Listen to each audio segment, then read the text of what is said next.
Hey guys, this is me again, Jen, and welcome back to my channel. And for today's vlog, I'm going to surprise my lola and my papa. So if you're interested, then just keep on watching.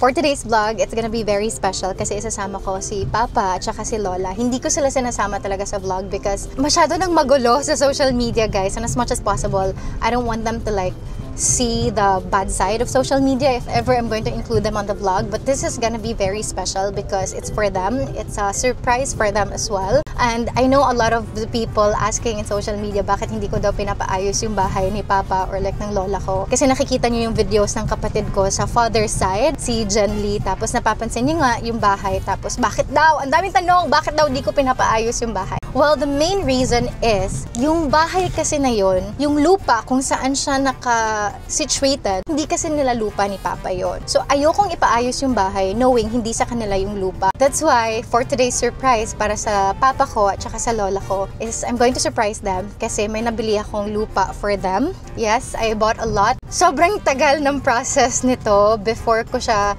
na-acquire yung property kasi number one, ang hirap talagang maghanap ng property ngayon na clean title siya. Usually kasi mga tax declaration lang. If you're familiar with acquiring a property or bumili ng lupa, alam niyo kung gaano ka-hassle if yung documents is tax declaration lang. As much as possible, we want a clean title para mas smooth yung pag-transfer ng title from the previous owner to the new owner. So that's why nung naghahanap ako ng mga properties, I did make sure na dapat clean title siya. At yun nga, nahanap ko na tong property na to.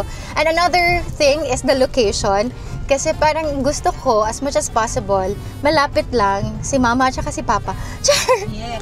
Ay, di naman dahil sa gusto ko sila magbalikan and all, but more on para kay Lola.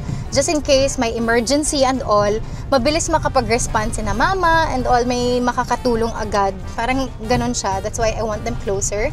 And also, the location of this lot is gusto ko din siya kasi malapit na lang siya sa main road. As in, maganda talaga siya na location. That's why when I saw it, tapos clean title pa siya, sabi ko, okay, this is really for me. Kaso nga lang, nung time na parang ita-transfer or we are processing now with the transfer of title, medyo nag-away pa yung may-ari tsaka yung anak. Kasi yung anak, ayaw niyang ibenta yung property. Tapos yung parents, gusto niyang ibenta. Basta ang gulo.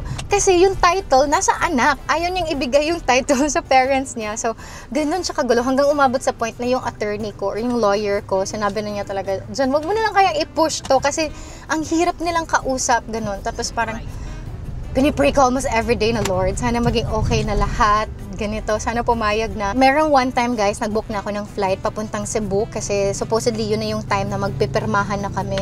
Hindi na tuloy kasi nag-cancel ulit yung anak kasi nag-change na naman ng mind. Nasayang yung ticket ko pero eventually pumayag naman na napag-usapan naman na nila hanggang sa napirmahan ko na nga. So it happened last year when the processing of the transfer of title. Tapos, early this year, 2025, dun ko na nakuha yung transfer of title. And in fairness, sobrang bilis niya lang. Sabi nga ng attorney ko, sobrang swerte mo sa'yo kasi ang bilis ng process. And thank you Lord. As in, super duper thank you Lord. Na sobrang mabilis lang yung process. And ngayon nga, ayoko din kasing i-announce sa papa ko or i-share specifically sa social media hanggat wala pa sa akin yung title. And since I already have it, so that's why I'm going to share the good news to them today. And kasama ko pala si Mama sa likod. Ayun, makikita na niya ang kanyang previous husband. Sabi pa Kikiligin na naman siya. may nagchika sa papa mo na at magpapatayo ka daw ng bahay para sa kanila. Sabi niya, baka mamamatay daw siya kakaisip, baka daw aasa lang siya tapos wala. Sino nagbalita sa kanya? Sinong chismosong nagbalita sa kanya? Marites. Ha? Mga marites. Mga marites talaga na to. Inuunahan talaga ako. And so right now, we are heading to my Lola and Papa's current house. Bards is here pa rin. Hello, my loves. Thank you for the support. Ito in-offer din to sa akin na property, Bards. Yeah. Kaso, ano kasi siya eh? Pag ganun, pag magpapatayo ka kasi ng bahay, parang magiging times 2 yung construction kasi hindi siya plain lot. I mean, di siya yung ganyan. Lola and Papa is here. They're here. Si Mama, oh. Ganun wala mo nagtapad, ma. Ni Papa. Para masaya. We are now heading sa property. Let's go. Yuta, ano na katural? Inyuhan na na. Ayan. Sulod ta, dali. Ano ito ko, di mo pala siya.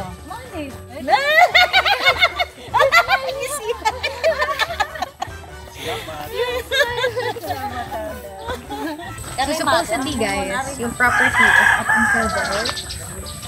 Kaso hanggang dyan lang muna namin pinaano kasi parang nasanay kasi yung mga tao na dito sila dumadaan. So medyo nag-react sila. Nung nagpa-fence na kami, medyo nagreklamo sila kasi nga nasanay sila na ganito yung daan. Pero with the title, yung right of way is dyan siya talaga.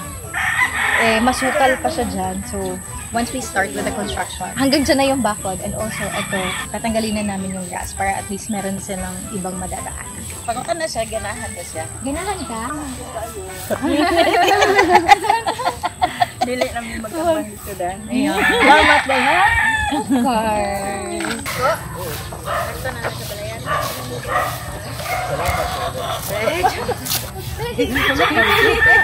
Ikaw saan pala? Tulad ko dito. Sorry, yung yuta. Wala, api lang manok sa kuwan ha. From here, anto dito. Dito. Kating sagbutan? Oh, gana din. Yan namin dyan. Di, dapat andan kay anak mo sila. Naanad lang sila nga paanad diri. Tara na. Magsige na siya bisita diri ba? Oh, magsikog tan-aw diri kay imo naman yung gihatag. Salamat kayo dai. Tinuor kita magbawas nimo. Welcome. Okay, tara mga una ta.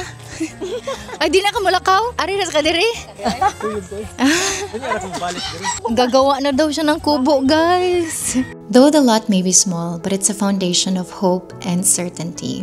Something they can finally call their own.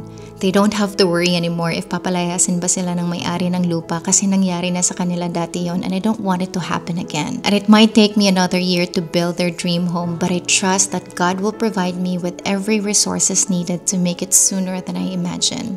And to all the breadwinners out there, I pray for your success, your strength, and your perseverance.